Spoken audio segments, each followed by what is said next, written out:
அப்பமூர்த்தி, வாய்மை திறம்பா வள்ளலார் வாகீசன்.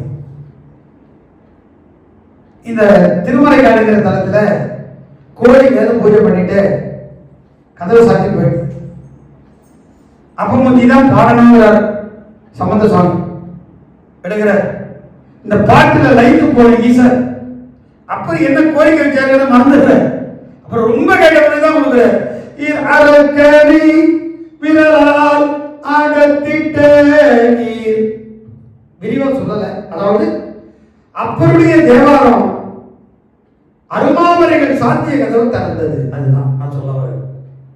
அப்பருடைய தேவாரம் அலை கடல்ல மிதக்கக்கூடிய படகல்ல, அமிழக்கூடிய கல் அதை மிதக்க வச்சு. அப்பருடைய தேவாரம் மதம் கொண்ட வேடத்தை படிய வச்சு. சொல்லிக்கிட்டே போகும். இன்னைக்கு நாம எல்லாம் ஆடி அமாவாசையில போய் கைலாயத்தை ஐயாறுல பாக்குறோமே, காரணம் அவர்தானே. நமக்காக பின்னாலே வந்த லட்சோப லட்சம் சிவனடியாருக்காக கையை பெருமான் ஐயாருக்கு கொண்டு பெருமான் அந்த கலைவாய்மை காவல். நிறைய சொல்லிட்டே போலாம்.